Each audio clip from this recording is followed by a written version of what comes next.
Buenas tardes, participantes a este primer evento de enfermedades raras o huérfanas, diagnóstico, tratamiento y rehabilitación.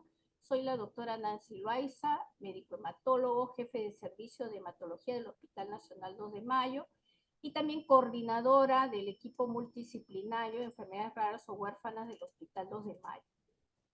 Me siento complacida realmente por la acogida que está teniendo nuestro curso. Como ven, vamos a estar juntos todo este año hasta diciembre y nuestro interés principal es que puedan conocer las patologías que de las diferentes especialidades hemos seleccionado un grupo de profesionales con amplia experiencia y puedan ustedes al final en sus diferentes áreas de trabajo, sobre todo si estamos con colegas del primer nivel de atención, puedan ustedes tener la posibilidad de encontrar, y ese es el interés, de poder tratar de visualizar a esta población y que se requiere un diagnóstico temprano para poder transferirlo a centros de mayor complejidad y podamos dar un tratamiento adecuado, que al final vamos a ver que impacta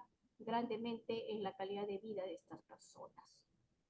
Entonces, bueno, sin más preámbulos, quiero presentar a nuestro primer ponente, que es el doctor Nelson Purizaga Rosillo, que le agradecemos por su participación y porque el doctor va a aperturar realmente este evento. Es el doctor Purizaga, es médico genetista, trabaja en el Hospital Nacional Edgardo Revaretti Martins, ha sido egresado de la Universidad Nacional de Piura. Su especialidad de médico genetista lo realiza en la Universidad Peruana Cayetano Heredia, en la sede del Instituto Nacional de Enfermedades Neoplásicas. Tiene muchísimas capacitaciones nacionales y también internacionales, como en la Escuela Latinoamericana de Genética Humana en Brasil, en la Red de Enfermedades No Diagnosticadas de la Universidad de Stanford, Estados Unidos. Es un investigador reconocido por RENACIT y por CONCITEC, y como ven, realmente el doctor Purizaga tiene amplia experiencia. Es miembro de la Sociedad Peruana de Genética Médica y miembro del Comité Asesor de la Asociación Internacional de Lipodistrofias. Doctor Purizaga, bienvenido y lo dejo para que haga la primera exposición. Gracias. Muchas gracias, doctora. Muchas gracias a todos los colegas que están conectados. Mil disculpas que tengo algún problema con mi cámara. Pero bueno, aquí estoy con todos ustedes. Yo felicito mucho la iniciativa que se ha tenido para hacer este curso. En realidad, no son muchas las oportunidades que se tienen para hablar sobre este tema tan importante que cada vez es más frecuente. Y como ya vamos a ir viendo, a todo nivel de atención, tanto a nivel de atención primario como a nivel de atención en institutos, estos pacientes pasan muchas veces delante de nosotros y lo importante es aprender a reconocerlos. Hay que tener en cuenta que el objetivo de esta primera charla es introducirlos a este campo, que muchas veces no se lleva en las facultades de medicina e incluso en la especialidad y subespecialidades a veces se toca muy someramente. Pero es una realidad que estos pacientes existen, que estos pacientes están en nuestros hospitales, pasan por nuestros consultorios y la idea es saber identificarlos adecuadamente. Voy a compartir mi pantalla, denme un segundo. A ver, vamos a compartir.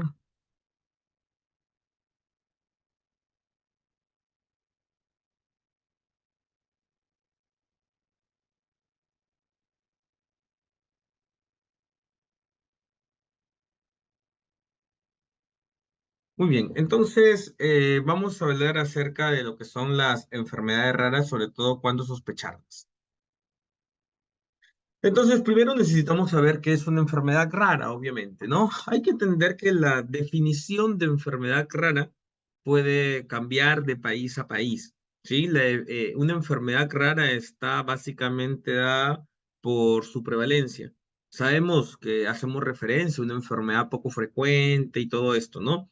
Sin embargo, aquí, desde aquí ya viene la primera duda, ¿no? ¿Qué es poco frecuente? ¿Qué es raro? ¿Uno en 1 millón? ¿Uno en 2 millones? ¿Uno en 1000 personas? Entonces, aún no existe consenso, ojo, entre países, pero una de las definiciones más aceptadas es que se considera una enfermedad rara cuando una enfermedad tiene una prevalencia menor a 1 en 2000. Sí, eso es de manera a nivel mundial, ¿no? Pueden van a encontrar esa es una definición básicamente a nivel de Unión Europea. Van a encontrar algunos países que tienen unas prevalencias menores, claro que sí, pero eso es lo que se conoce de manera estándar. La definición hay que entender que no incluye etiología, ¿sí? No todas las enfermedades poco frecuentes o enfermedades raras son de origen genético, ojo, pero sí definitivamente es una gran mayoría. El 80% de enfermedades raras son de origen genético, así que cada vez que se hable de esto, siempre va a encontrar por ahí un médico genetista tocando estos temas o médicos genetistas que hacemos el monitoreo, el manejo de estos pacientes. Existen aproximadamente 7000 enfermedades. Y ojo, hay que tener algo en cuenta, ¿no? Por ejemplo, yo me pongo de ejemplo en estos casos. Cuando terminé el internado y cuando recién era médico, pensé que las enfermedades eran las 50, 100 que había conocido durante todo el pregrado, ¿no? Sin embargo, no es así. Creía que ya se conocía absolutamente todo de las enfermedades, ¿no? Sin embargo, no es así. En genética existen, todas las semanas se reportan nuevas enfermedades, básicamente, ¿no? Y muchas de ellas obviamente son en casos donde solamente hay 2 pacientes en el mundo, 5 pacientes, 20 pacientes en todo el mundo. Entonces, esto hace que conforme vaya pasando el tiempo existan nuevas enfermedades raras, ¿no? Porque suelen ser descritas en pocos pacientes al inicio. Es así que conforme va avanzando el tiempo va creciendo la cantidad de esto. Y actualmente existen alrededor de 7000 enfermedades consideradas raras o poco frecuentes, pero probablemente pase el tiempo y cuando yo comencé en esto hace unos años era alrededor de 6000, ahorita ya estamos en 7000, probablemente después van a ir aumentando. Ahora, hay algunos datos que necesitamos tener en cuenta para darnos cuenta de la magnitud de lo que es tener una enfermedad rara. Primero, hay que tener en cuenta que sí, las enfermedades raras de manera aislada son, como su nombre lo dice, raras o poco frecuentes. Sin embargo, si juntamos todos los pacientes que tienen una enfermedad rara, en realidad 1 de cada 10 personas tiene una enfermedad rara.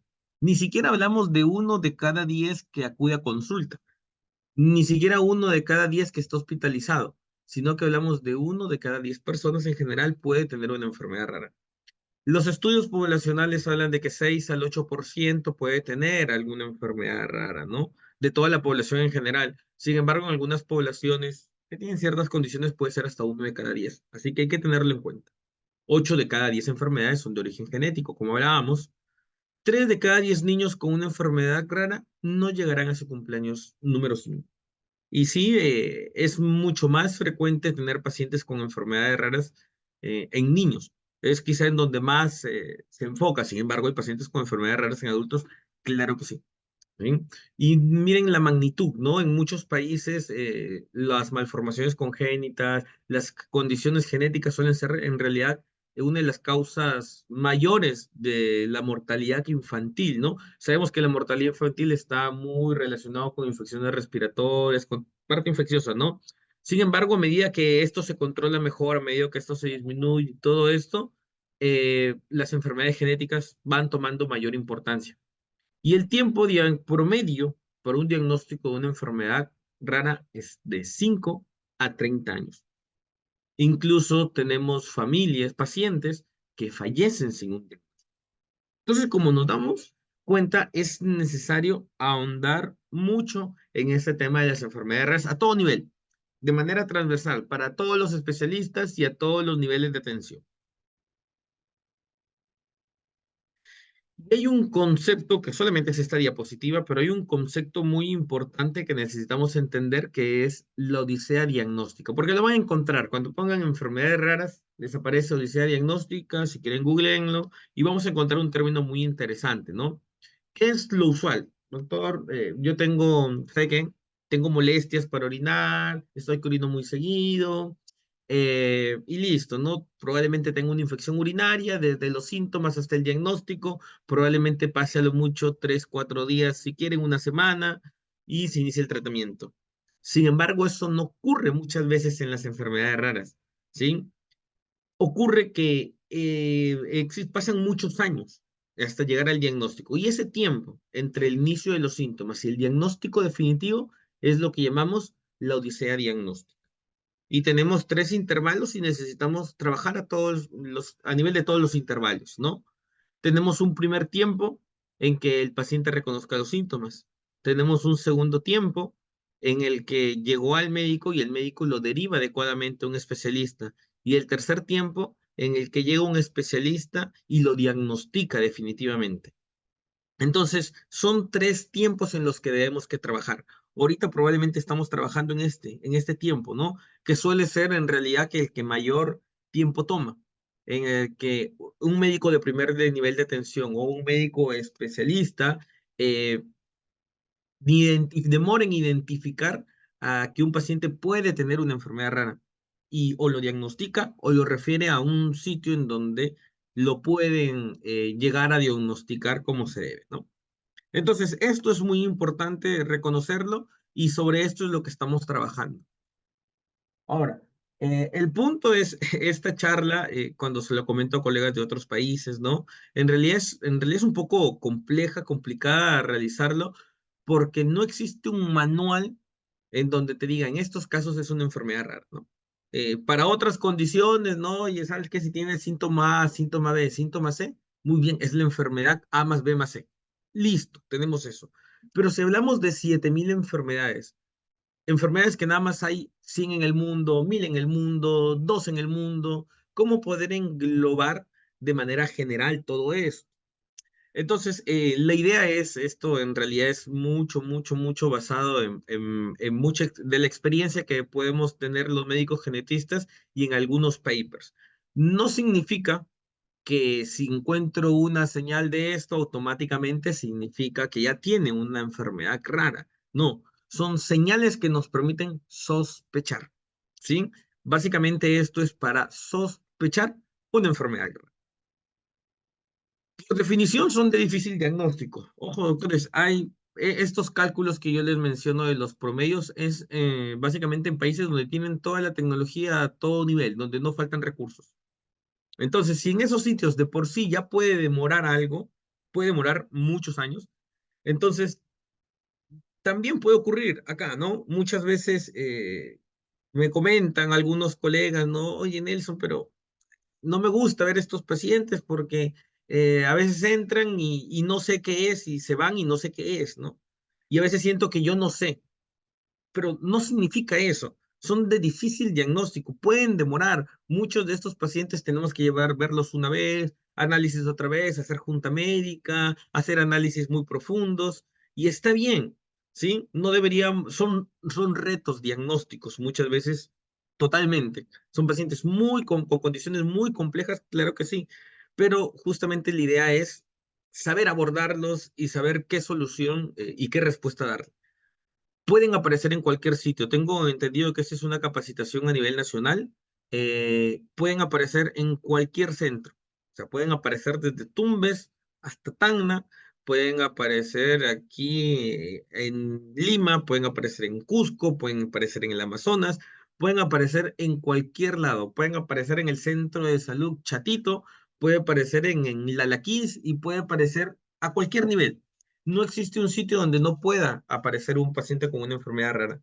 No es que solamente llegan al Instituto Nacional de Salud del Niño, el Hospital Revalidati, y solamente ahí aparecen esos pacientes. No, pueden aparecer en centros 1-1 y en institutos. Entonces, eso hay que tenerlo en cuenta, ¿sí? ¿Por qué? Porque esto nos abre la perspectiva de que siempre sospechar, no solamente sospecharlo en hospitales de referencia. Enfermedades raras, seguro déjenselo a los institutos y hospitales grandes. Aquí nada más vamos a ver tal y tal y tal cosa. No, sino que siempre pueden aparecer en cualquier sitio. Buscar activamente. Ningún paciente va a venir con la etiqueta de ninguna, ningún paciente va a aparecer con la etiqueta en la frente diciendo, doctor, ¿sabe qué? Tengo este, quilomicronemia familiar. O doctor, ¿sabe qué? Tengo una aciduria metilmalónica. Nadie va a venir así. Tenemos que empezar a buscarlos, empezar a sospecharlos. Y lo otro es que nadie conoce todas las enfermedades, ¿no? Y esto lo pongo porque a veces también, ¿no? Algunos me comentan, es que a veces no refiero porque qué vergüenza que digan que yo no puedo diagnosticar eso. Pero no, no existe eso. O si no, yo mismo me voy a encargar de querer manejar absolutamente todas las enfermedades, porque sí, yo ya tengo 20, 30, 40 años de médico y yo ya debo que saber todo. No, nadie, absolutamente nadie conoce todas las enfermedades raras. Yo aquí llevo 5 años, no soy ni de lejos el médico genetista con más experiencia. Existen otros maestros aquí en Perú que tienen mucho más experiencia, bien, y nos dedicamos todos los días a ver esto, y ni así podríamos afirmar que conocemos todas las enfermedades raras. Entonces, esto hay que tenerlo bastante en la cabeza. Es algo que nosotros vamos aprendiendo, obviamente, viendo los pacientes, tratando los pacientes, ¿sí? Entonces, no está de más preguntar, consultar, referir. Si simplemente creemos que no es algo que nosotros podamos manejar, referirlo cuando sea. Entonces, esto hay que tenerlo en cuenta antes de empezar a sospechar un paciente con una enfermedad. Vamos a poner algunos escenarios y algunos como casos clínicos, ¿no? En donde vamos a poder entender más o menos cuál es la lógica detrás de la sospecha. Primero son las malformaciones congénitas mayores o múltiples, actuales o como antecedentes. Doctor, que yo sé que tengo una mamá con epilepsia y toma fenitoína, puede pasar, o tengo una mamá que tenía acné y tomó isotretinoína, doctor, entonces eso no es genético. Claro que sí, doctores, no es genético, existen algunas malformaciones congénitas que se deben a otras causas. Tenemos a causas infecciosas, tenemos por medicamento, ¿no? Efectos teratogénicos, tenemos muchas causas, pero dentro de eso existen causas genéticas. Y aquí recuerden que es básicamente para sospechar. Entonces, si yo tengo un paciente con una malformación congénita mayor, llámese malformación congénita mayor, aquella que interrumpe el funcionamiento de un sistema. Si yo tengo una cardiopatía congénita, que el paciente está cianótico, que el paciente hace insuficiencia, obviamente que es una malformación congénita mayor, ¿no? Si yo tengo un paciente que le falta media uñita y nada más, entonces probablemente no sea una malformación congénita mayor, ¿sí? O también lo que es múltiple, ¿no? Si tengo el paciente nace con una malformación anorrectal, nace con microcefalia, nace con cardiopatía congénita, oh, ¿sabes qué? Esto puede ser una condición genética, una enfermedad rara puede ser. Ah, listo, entonces empezamos a buscarlo y a jalar el hilo hasta poder tener el diagnóstico. O si no, a veces también vienen ya como, no solamente al momento de nacer, doctor, yo no veo a estos pacientes, yo ya los veo grandes, muy bien. A veces llegan 5 años, viene porque este paciente viene su quinto episodio de neumonía durante el año y al momento de hacer la historia, sí, doctor, ¿sabe qué? Mi niño siempre tiene esto, pero él cuando nació me dijeron que era pequeño para edad gestacional, me dijeron que tuvo cardiopatía congénita, además nació en una manito con 4 deditos y todo esto. Entonces ya tengo un paciente que obviamente no lo estoy viendo apenas nació con la malformación congénita, pero ya sé que tiene malformación, que tuvo malformaciones congénitas múltiples. Entonces aquí yo empiezo a sospechar, ¿no? Por ejemplo, mire, aquí podemos tener, ¿no? Paciente recién nacido a término, producto de tercera gestación, con peso y talla adecuada, con ecografías prenatales sin alteraciones, tenemos un pulgar trifalángico y tenemos un CIA y un CIB, ¿no? Esto es parte de lo que llamamos los síndromes corazón-mano. Existen varios subtipos de todo esto, ¿no? Pero esto es básicamente un síndrome genético, ¿no? Que sí, doctor, que esto también sabe que podría ser una anemia de Fanconi, podría ser un Holoram, podría ser... Claro que sí. Aquí, por diferenciales, nos podemos pasar toda una tarde con diferenciales. Pero el punto que deseo que quede grabado es que sospechemos que hay una condición genética. Sí, entonces ya tenemos eso claro. Ahora, lo otro es todo paciente con dismorfia. ¿Sí?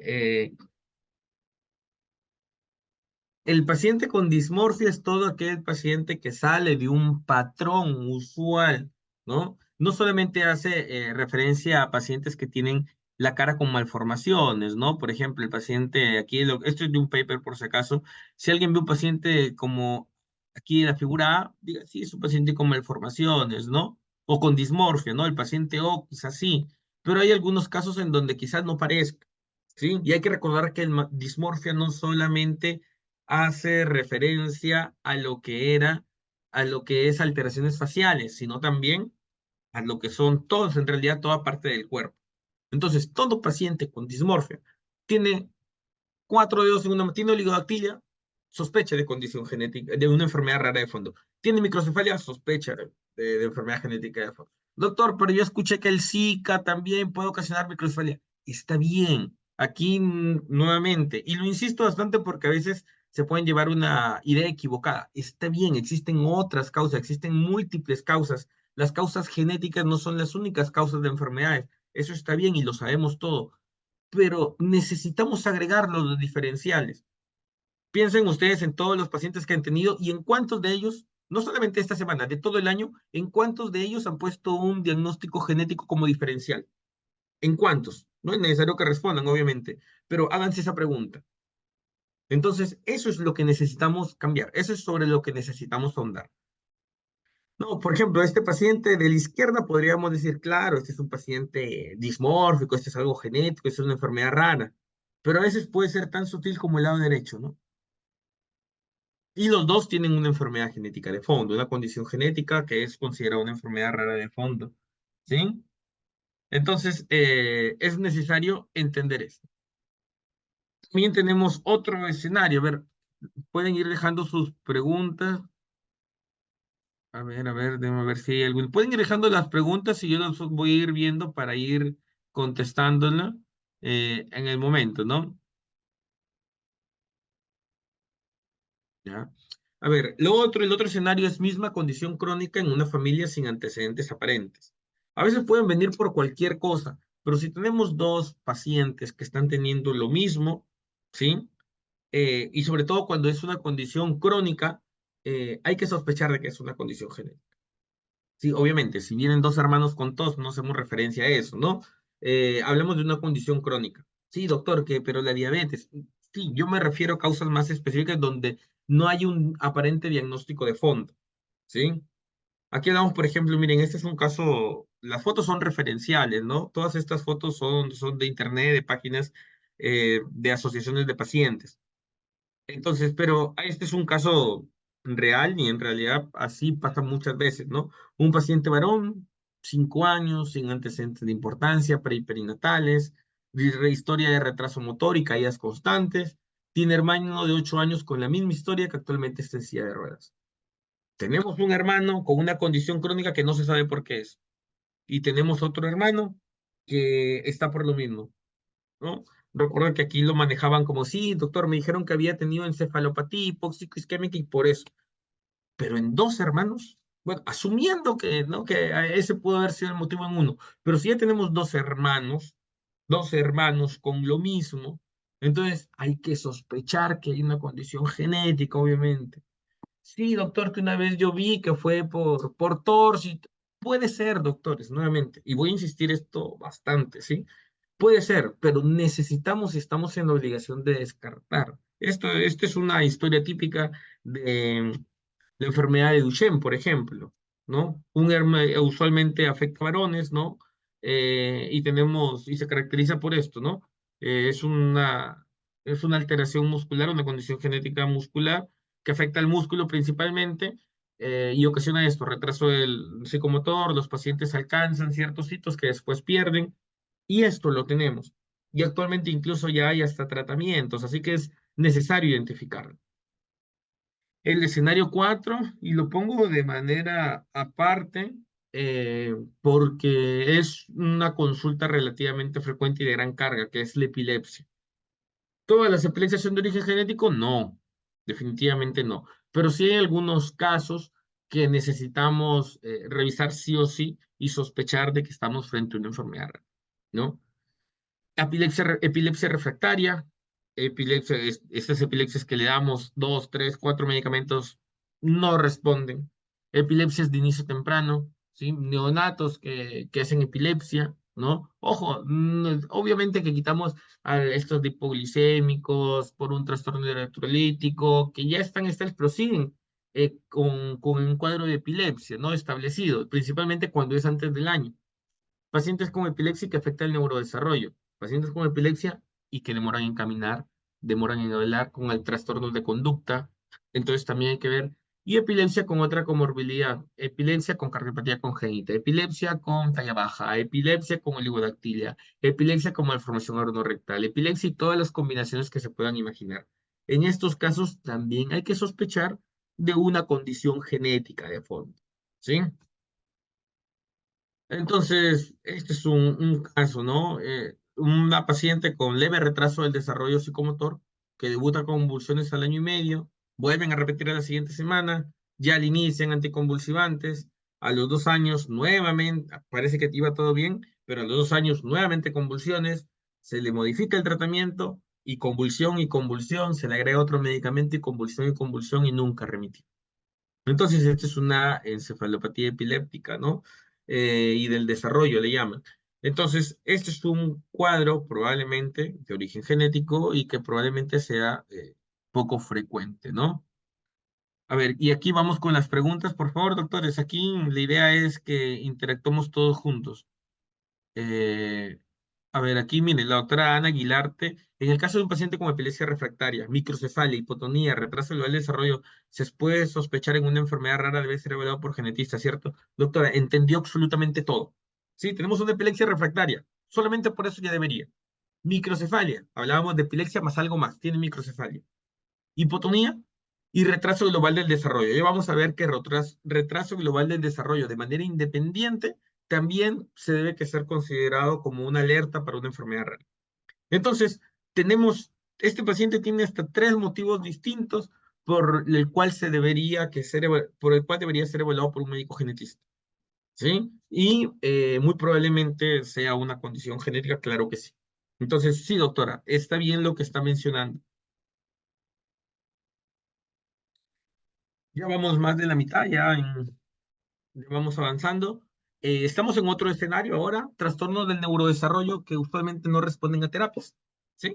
Esto es algo como lo que mencionaba, doctora, ¿no? Pacientes que sabemos, a ver, sabemos que todos los niños, ¿no? Tienen hitos del desarrollo que son rangos, no son fechas inamovibles, ¿no? Sino que son rangos que pueden tener para control cefálico, control torácico, para caminar, para subir escaleras, para hablar, hacer oraciones, todo esto. Sin embargo, en ocasiones puede demorar bastante. Los trastornos a veces pueden ser aislados, pacientes que avanzan todo, pero que demoran un poquito en hablar o demoran un poquito en alcanzar ciertos hitos. Está bien. Sin embargo, usualmente la mayoría con terapia se nivela, responden y todo esto. A pesar de eso, hay algunos pacientes que aún con todas las terapias y todas las intervenciones tempranas, no progresan. Entonces, estos pacientes que tienen un trastorno del neurodesarrollo, que es un retraso del desarrollo psicomotor, y que no responden a terapias, hay que siempre, siempre, siempre, siempre, siempre sospechar que hay una condición genética de fondo. No es solamente que se está adaptando y todo. Ojo, hablamos de pacientes que ya se inició todo y aún así no hay una respuesta. Ahí hay que sospechar de una causa genética, ¿no? Por ejemplo, un caso típico es un paciente varón de 3 años sin antecedentes prenatales y perinatales de importancia, ¿no?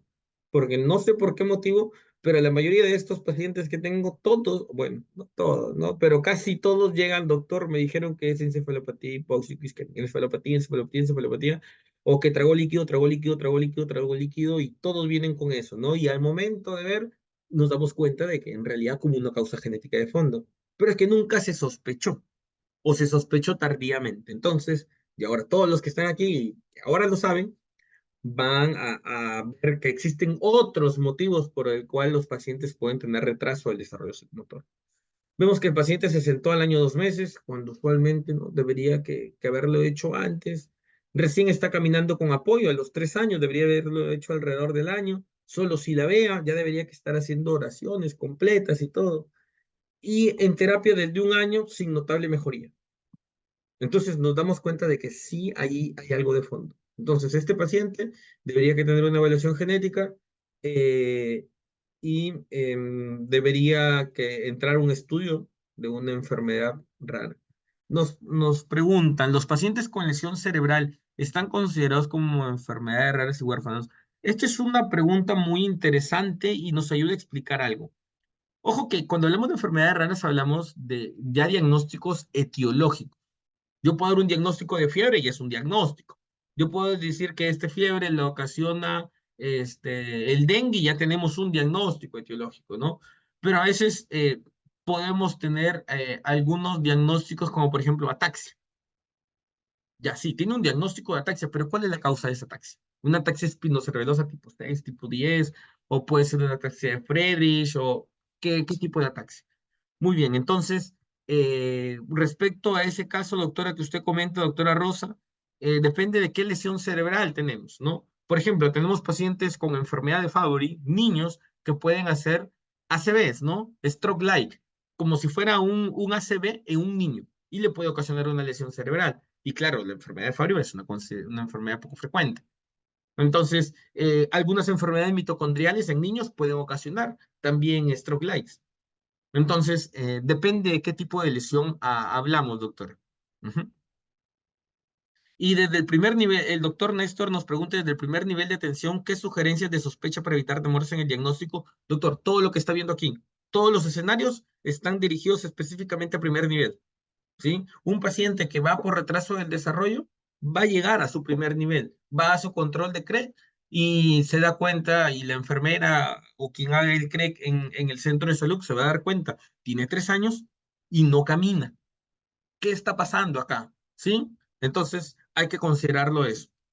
Y lo ideal es que apenas lo sospeche, refiera. Si no lo sabe, lo peor que puede pasar es que le regrese la referencia y listo, no pasó nada, no se acabó el mundo. Pero lo otro es que le pudo estar ahorrando años de diagnóstico y vida a ese paciente, le puede estar ayudando. Ahora, esto ya es un poco más hospitalario, pero de todas maneras es importante. El deterioro clínico persistente pese a tratamientos correctamente administrados. ¿Sí? Eso también es muy... Tengo un paciente que entra y yo creo que es sepsis, ¿no? Esto lo vemos a veces en neonatos o niños. Yo creo que es sepsis. Le damos el medicamento uno, el antibiótico 1, antibiótico 2, cultivos negativos, negativos, negativos. Le damos más, le rotamos. Yo creo que es hongo, yo creo que es viral y le damos todo y el paciente 3 meses lleno de medicamentos y fallece. ¿Qué pasó? Entonces, ¿está bien, doctor, que pueda ser una bacteria resistente Claro que sí, está bien, eso no lo podemos negar, pero necesitamos ahondar. ¿Cómo se vería un caso típico de estos? Un recién nacido, le dieron de alta los 2 días de vida sin antecedentes, nació todo bien, nació en su posta, todo bien, se fue, pero la madre nota que no succiona adecuadamente, además no nota muy somnoliento, distinto a sus otros hijos. Se regresa, no, me voy, la mamá ya tenía otros hijos, ya reconocía, lo regresa a la posta, terapia antibiótica según protocolo. Paciente no responde, solo empeora, solo empeora, solo empeora. Pasa UCI y fallece el mes de vida. 3 semanas y tanto con todo lo que se involucra, ¿no? Entonces, ¿qué puede haber pasado aquí? Doctor, no me va a decir que eso es una enfermedad rara, ¿no? Si la sepsis lo vemos todos los días. No, no hablamos de la sepsis como tal, hablamos de que existen algunas condiciones que teniéndolos como base, se agrega cualquier cosa y el paciente se complica. En estos casos, errores innatos del metabolismo, por ejemplo. Existe una asociación de pacientes con errores, con enfermedades del metabolismo acá en Perú, por si acaso, y tenemos, ¿no? Enfermedades del ciclo de la urea, tenemos algunas enfermedades mitocondriales, tenemos pacientes con fenilcetonuria, galactosemia. Les hablo de pacientes que tenemos, ojo, no de pacientes de paper solamente, no, pacientes que tenemos, que manejamos, que los hemos sacado, ¿no? Eh, y así, tenemos muchos pacientes con este tipo de condiciones. Y puede ser que lo vean y si no lo sospechan, simplemente no se va a poder llegar a diagnóstico. Evaluaciones por múltiples especialidades sin diagnóstico definitivo. Esto también, ¿no? Dentro de la odisea diagnóstico, pacientes que van 10, 15, 20 médicos, sin exagerar, ojo, y sin diagnóstico. Sí, y después del quinto ya le dicen, no, este es conversivo, señor, es conversivo de psiquiátrica, dale su pastillita ahí para que no moleste y listo. Sin embargo, muchas veces termina siendo una enfermedad genética. Y sí, doctor, pero yo también he tenido que muchos eran psiquiatras. Claro que sí, pero necesitamos sospechar, necesitamos hacer un alto y decir, ¿sabes qué? Algo hay aquí. Vamos a empezar a analizar. De repente no lo pueden hacer ustedes, lo mandan con un genetista y listo, ya le damos de repente otra visión y puede haber un caso, un diagnóstico y como este, ¿no? Una paciente mujer, 10 años, fiebre episódica sin motivo aparente, asociado a rash, 3 veces hospitalizada para estudio, todo negativo, antecedente de dolor abdominal, le dijeron que era apendicitis, lo operaron, no encontraron nada de apendicitis, otro episodio de dolor abdominal, está somatizando, lleva 5 años, le dijeron que somatizaba. Y esto puede ser una fiebre mediterránea familiar. Por cuestiones de tiempo, nada más lo dejo ahí para que también tengan el interés, busquen fiebre mediterránea familiar y se van a dar cuenta, ¿no? De estas fiebres episódicas asociadas a dolor abdominal y asociado a rash, ¿no? Y con una pastillita ¡pum! Mejoran bastante. Entonces, estos pacientes existen. Y ya para ir terminando, presentaciones atípicas y que no van con la evolución clínica esperada con el diagnóstico dado. Eso es algo que vemos a veces, ¿no?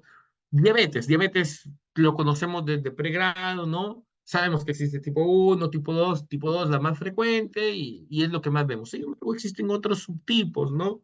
Eh, y existen algunos cuadros de diabetes que pueden darse en el contexto de algunas enfermedades genéticas. Obviamente, si tenemos un paciente obeso, 40 años, que no hace ejercicio, que fuma y una mala alimentación, no nos demos vueltas, no busquemos 5 pies al gato. Tiene su diabetes tipo 2 y todo. Sin embargo, un caso como este, ¿no? Una mujer de 12 años que empieza con acantosis. Debuta a los 2 años con hiperglicemia en 400 y glicosilia en 8. Y se ve esto, las venas bien marcadas y los músculos marcados. Ah, es tipo 2 y seguro perdió toda la grasa por su diabetes no controlada. Si inicia insulina, metformina, recomendaciones nutricionales, no mejora hemoglobina glicosilada. La culpa seguro es de la mamá que no le da la dieta, la culpa es del adolescente que no mantiene la dieta. Ah, listo, pasan 6 años sin haber logrado control metabólico adecuado. ¿Qué pasó acá? Este es un caso que de verdad pasó con algunos datos cambiados, pero es un caso que he tenido, ¿no? Esto es básicamente una lipodistrofia. Lo que tenemos aquí es que este paciente en realidad ha perdido toda su grasa corporal y por cuestiones de la fisiopatología de esta condición, terminan haciendo todo el depósito en el hígado y terminan también no metabolizando bien lo que es todo lo que es la glucosa y terminan haciendo una diabetes, una diabetes asociada a lipodistrofia. ¿Y por qué cambia, doctor, si al final el manejo es el mismo? No, no, sino que el manejo es más agresivo. Y este paciente con GLP-1, SGLT2, metformina, manejo nutricional, recomendaciones de ejercicio, se controló. Después de 8 años sin tener un control adecuado, se pudo controlar esta paciente. Y todo por un adecuado diagnóstico. Esa es la diferencia que podemos hacer, doctores. ¿Sí? Y ya con esto ya estamos terminando. Realmente para hacerse acordar que los escenarios que hemos visto nos sirven para sospechar. No significa que todos los casos corresponden a una enfermedad rara, ¿sí? Pero sí existe una alta probabilidad, que hay que recordarlo. ¿Qué hacer frente a la sospecha? Ya, ahora, doctor, ya sospeché, listo, me quedó claro su charla. Ahora, ¿qué hago, doctor? Estoy en Perú, ¿qué hago? Primero iniciamos el tratamiento de los signos y síntomas presentes si es que estamos seguros, ¿no? Este paciente, el último caso, si tiene diabetes, comienza. Ya después seguro se optimizará, después seguro lo refieres y ya le mejorará, pero se comienza, ¿no? El paciente el neonato que se descompensó y todo, iniciamos el tratamiento, ¿no? No es que vamos hasta que no sepamos cuál es el metabolito que falla en la vía, ¿no? No vamos a iniciar tratamiento, no, se comienza el tratamiento, pero a la vez que iniciamos el tratamiento de signos y síntomas, comenzamos también con lo que es una derivación adecuada. No demorar la referencia. No demorar la referencia. Entonces, sospecho, man, lo peor que puede pasar es que le rechacen la referencia. No pasó nada. No pasó nada. ¿Sí? O que le regresen al paciente. Simplemente no pasó nada. ¿Sí? Como les dije, lo que pueden ganar es tiempo para el paciente, vida para el paciente. Siempre intentar buscar la etiología. Claro que sí, ¿no? Yo sé que en Perú es un poco difícil porque muchas veces no tenemos acceso a los exámenes que deberíamos, ¿no? Pero cada vez que se pueda, si es que no lo podemos hacer en nuestro hospital, refirámoslo para poder ayudar al paciente.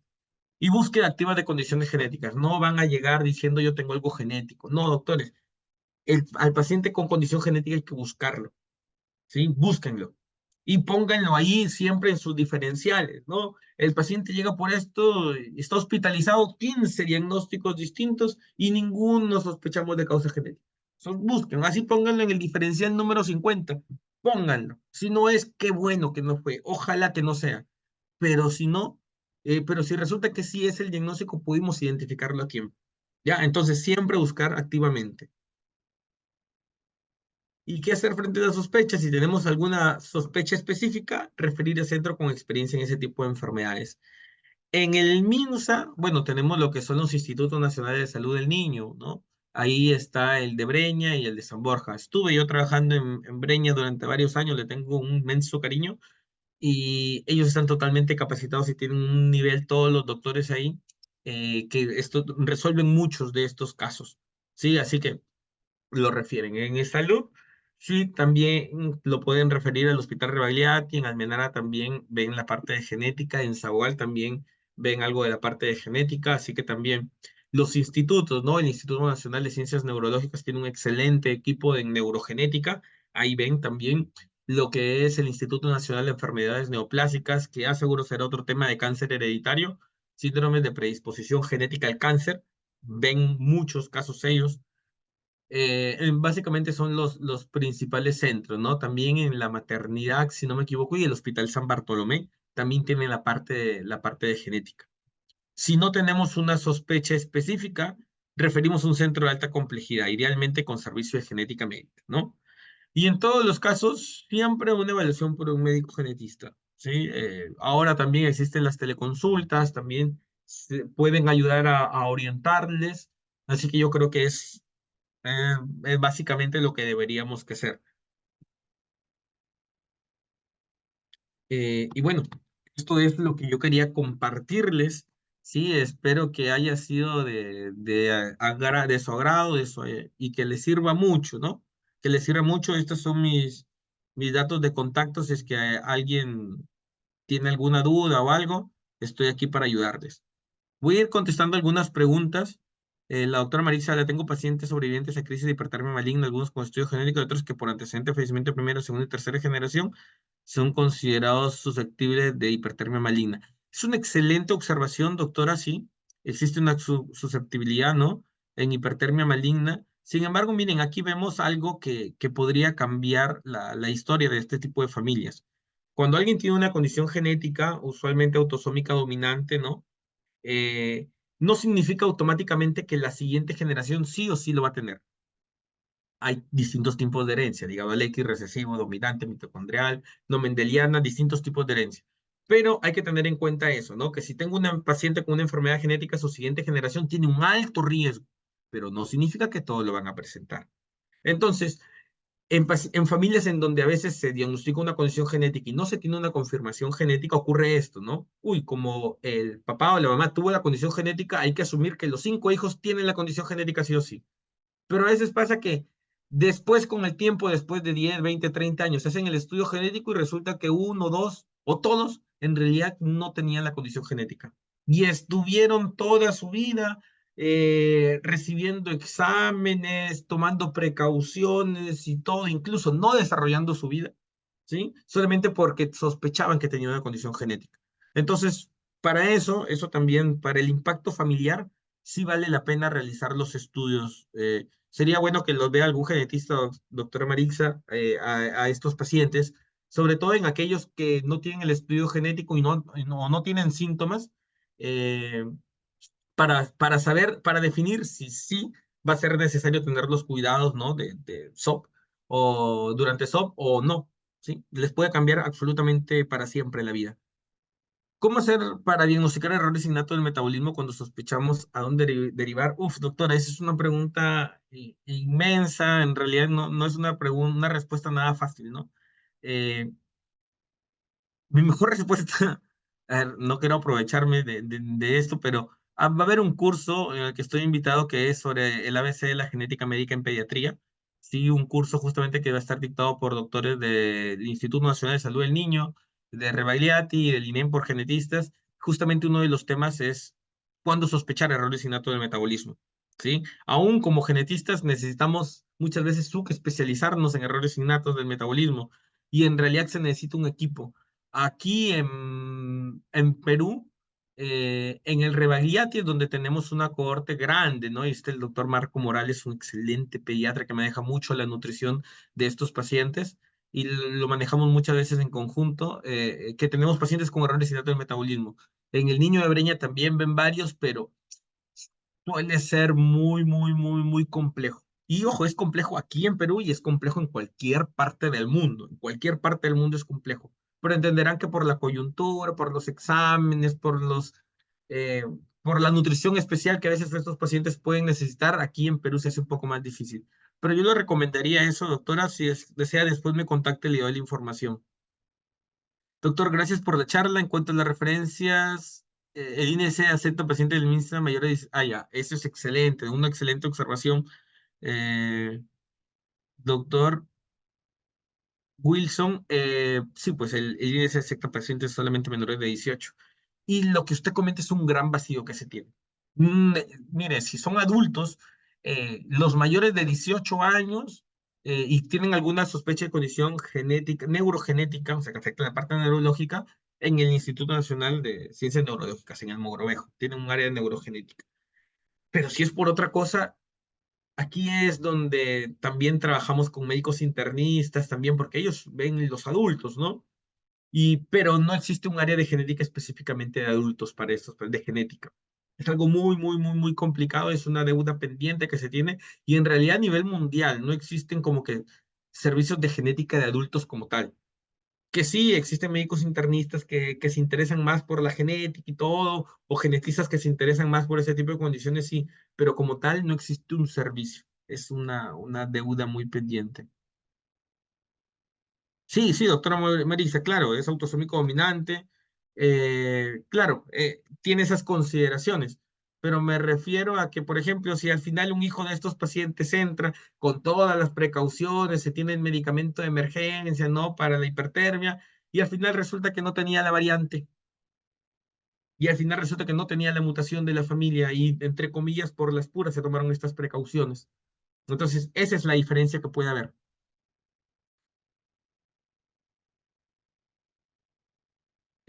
Aide, doctor, mi mamá le duele el cuerpo mucho por horas, exámenes y nada, que hasta una resonancia le sacamos y nada que me aconseja.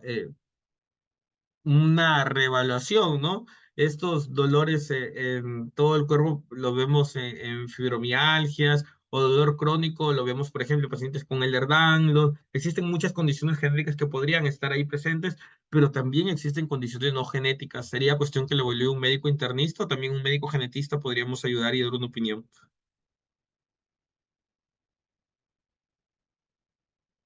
Johnny Dávila, en los casos de recibir recién nacidos dismórficos, ¿hay alguna evidencia, algún signo clínico que me oriente a tener mayor sospecha de enfermedades raras o siempre debe considerar la lesión de signos menores y mayores?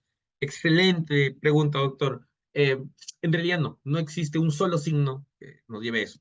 ¿Tiene malformaciones congénitas? Hay que sospechar de lo genético, punto número uno. Punto número dos, a veces llega, ¿no? Este niño que, uy, ¿sabes qué? Esta orejita no me gusta, o la nariz muy ancha, o los ojos aquí, y la familia dice, sí, tuvo un tatarabuelo, tuvo un sobrino, un primo que algo parecido. Entonces, ¿qué hacemos en estos casos? Hacerle seguimiento. ¿Y seguimiento con qué? Con su neurodesarrollo. Entonces, aquí con esa simple cartilla para evaluar hitos con eso. Si tenemos un paciente que sospechamos, pero vemos que su neurodesarrollo no va avanzando, entonces probablemente esos rasgos dismórficos leve que usted está viendo sí estén en relación con su retraso del desarrollo psicomotor y sea alguna condición genética.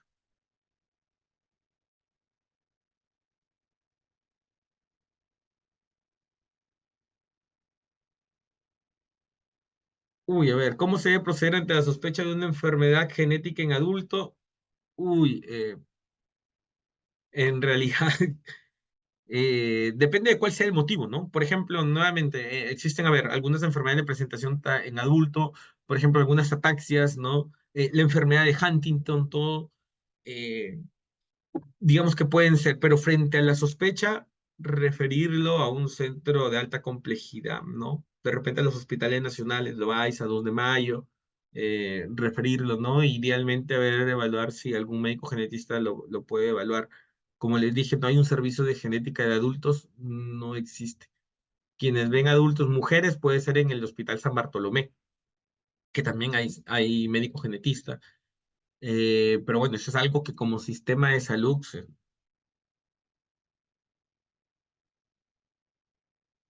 sí, es una observación grande la que hace doctora Marixa.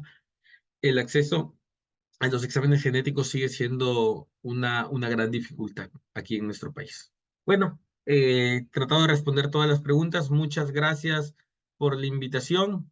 Y nada, ahí no se olviden de seguirme en mis redes. Hablo mucho sobre enfermedades genéticas. Tienen mi número, pueden contactarme. Y listo. Muchas gracias nuevamente por la invitación, doctora.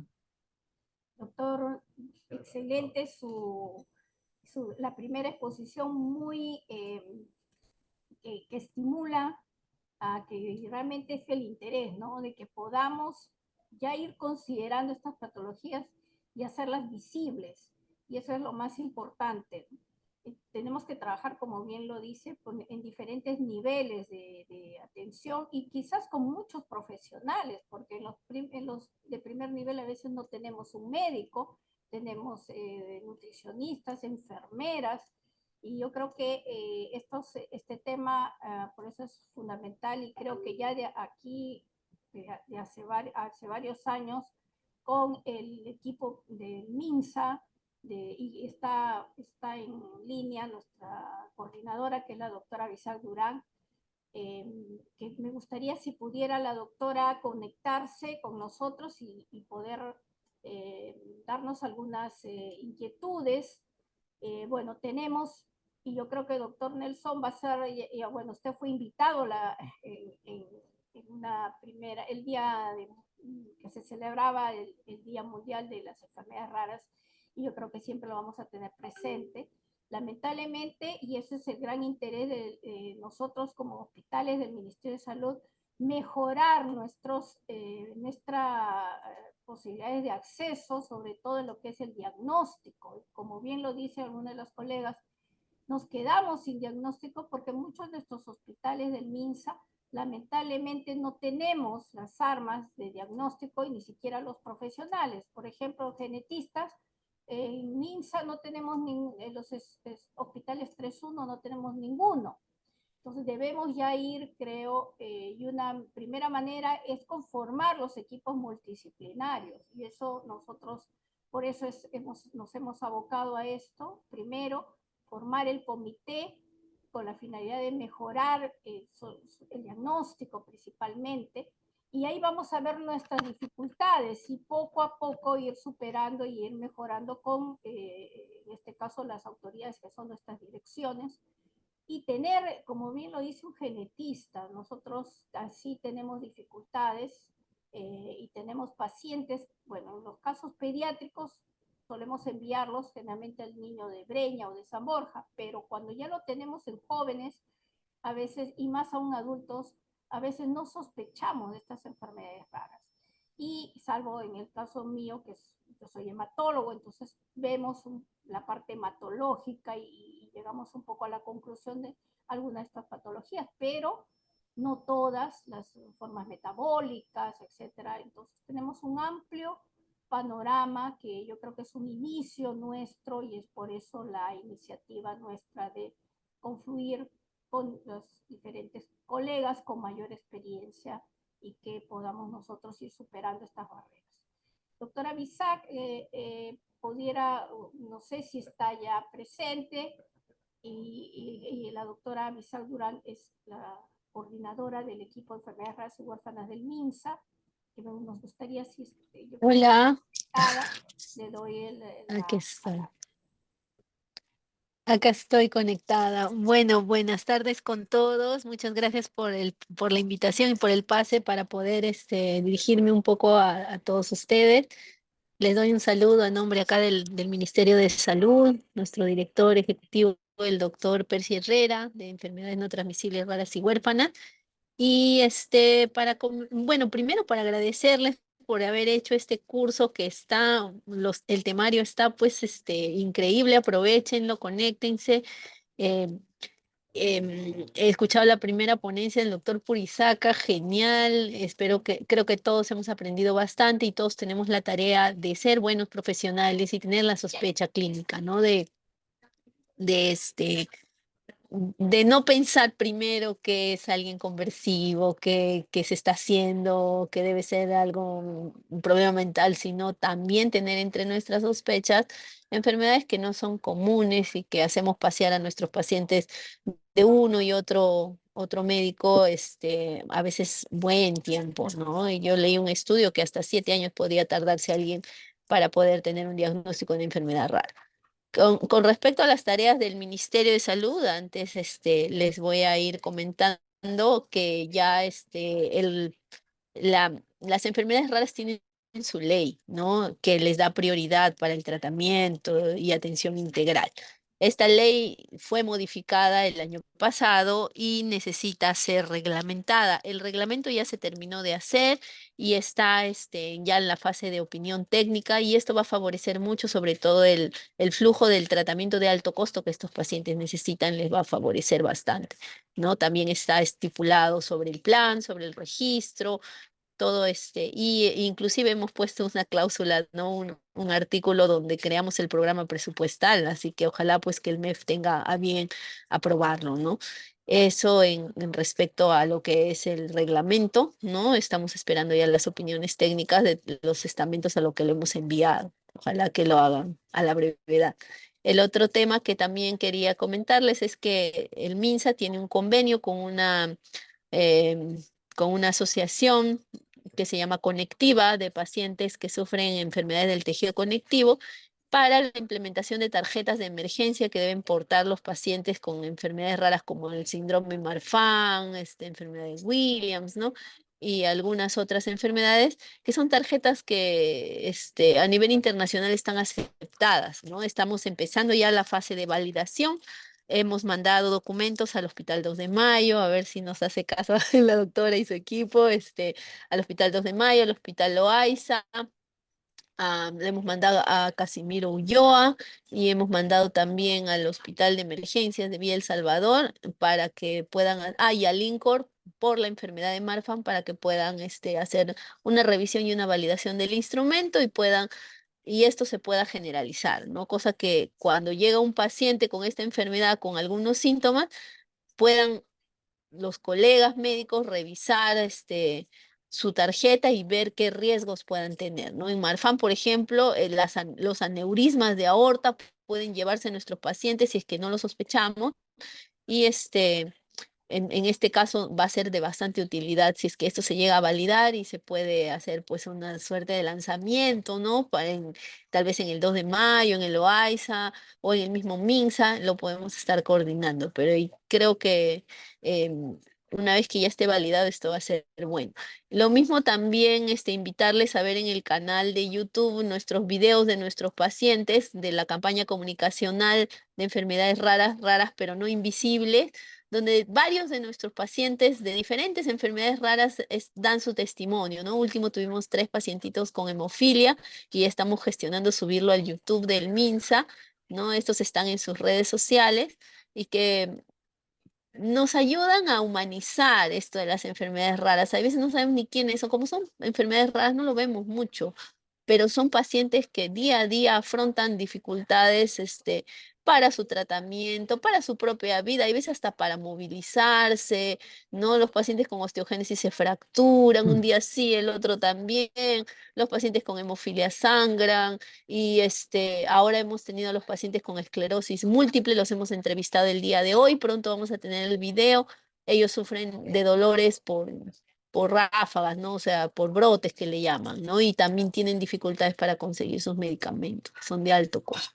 Entonces, acá estamos trabajando, haciendo una serie de acciones para poder solucionar el tema del tratamiento, del diagnóstico, y la capacitación es realmente crucial. Agradecemos al Hospital 2 de Mayo por haber organizado este curso y pues estaremos siempre en contacto para continuar bueno, pues nuestra función es servirles a todos, ¿no? Y en este caso a todos nuestros pacientes de enfermedades raras y a los profesionales que los atienden para facilitarles, ¿no? Su diagnóstico.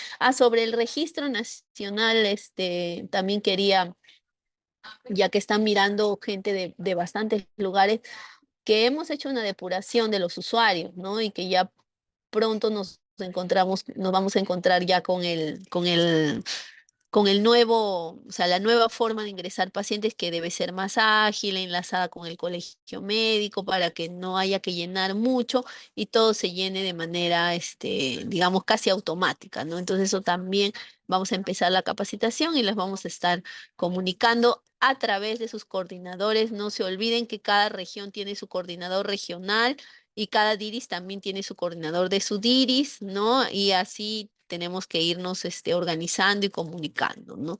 Y una vez que ya estemos más organizados, va a ser más fluido cómo vamos a trabajar todos en conjunto. Somos un equipo de todo, que está en todo el Perú, ¿no?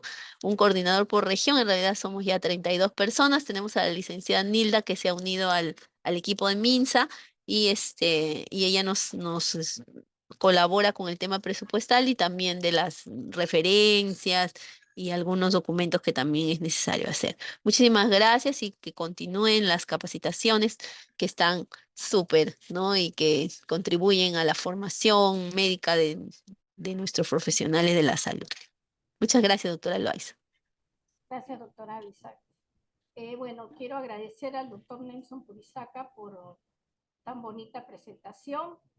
Yo creo que lo vamos a seguir contando con usted, doctor. Creo que sí, doctora. Para cuando se necesite, lo mismo para los otros colegas. Llevo ya regular tiempo siguiendo la difusión de todo lo que son estas enfermedades, este tipo de condiciones. He dado charlas para varias asociaciones de pacientes.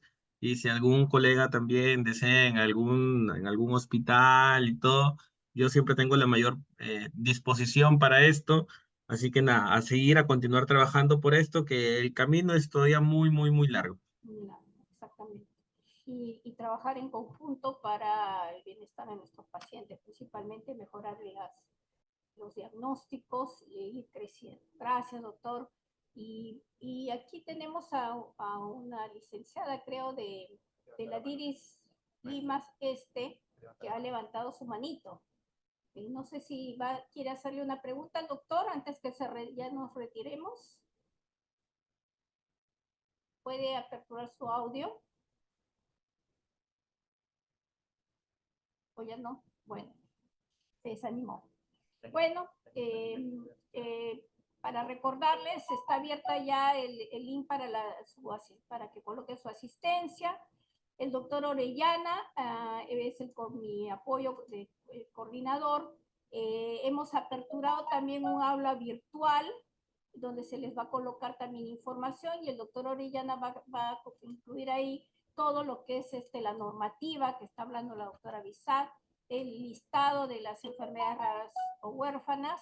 Van a poder encontrar poco a poco también información adicional y en las próximas, los esperamos en la próxima sesión, que también lo que queremos es incluir también, como bien lo ha hecho el doctor, casos clínicos, para que no solamente nos quedemos la parte teórica, sino que también podamos apoyar en casos del día a día que tenemos, ¿no?, cada uno de los colegas que van a seguir participando en este evento. Bueno, les agradezco su participación, me siento muy satisfecha, hemos tenido 131 participantes y todos prestos, yo creo que todos nosotros con mucho interés de que podamos, primero, que fortalezcamos el diagnóstico y para un futuro mejorar los tratamientos. Gracias y hasta la próxima sesión. No olviden su asistencia, colegas, para que se va a registrar su participación. Gracias.